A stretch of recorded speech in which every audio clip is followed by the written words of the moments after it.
का हो काहे फोन कैलू हा? अरे बजरिया में हवा न। हाँ हाँ बजरिए में है, बोल। तनी बजरिया से एगो चीज ले ले हम। हाँ हाँ हम जाना तानी, रोज तोर कुछ ना कुछ घटले रहेला, यही नाते फोन कैली हा। आज ज्यादा भाव मत खा, ठीक बा? हमार बात सुनो। सुनाओ। कइनी यही नाते हम ताके कोलावा। हाँ तो? आय है कोलावा। हाँ। ले ले आई हमार गेट से राजा रोलावा हो। ई बात बा।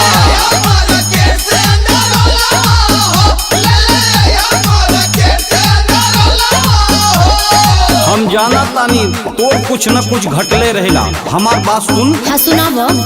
जब जब देखेलू तू जात के बाजार धनिया, तो? हाँ बाजार धनिया, आहो। टप टप चुए तोहरा मुँहवा से लार धनिया। अरे बाप रे।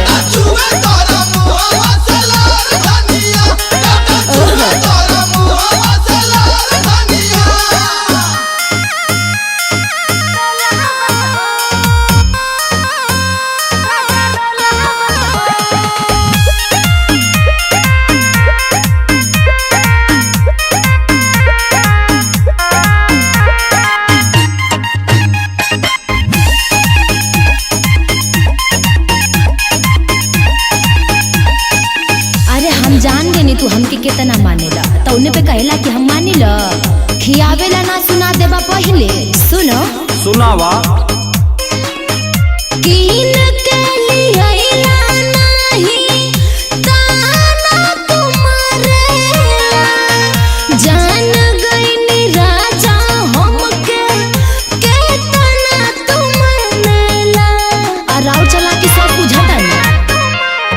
सुने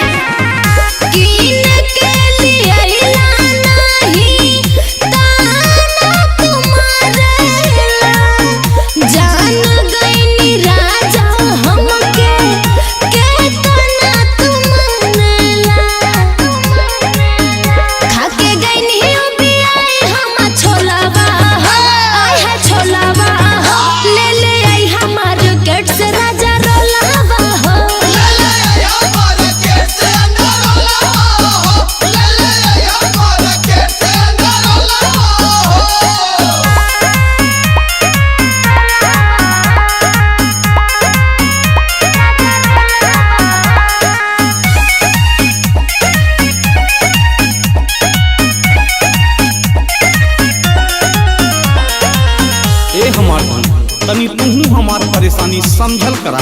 देखी जी हमेशा और परेशानी हम समझिए, ऐसे रही का? ऐसे ना रहा के कहा तानी, तनी हमार बात सुना। हाँ तो सुनाई। खाए के चाही तो के रानी चोटकार हो, मेडिकल स्टोर पे अब ही बाटे उधार हो। ए हो बात के बुझा। खाए के चाही तो के रानी चोटकार हो, मेडिकल स्टोर पे अब ही बाटे उधार हो। राम स्वरूप कहे बिगड़ल मन तोहार धनिया, हाँ तोहार धनिया, टप टप चुए तोहरा मुँहवा से लार धनिया।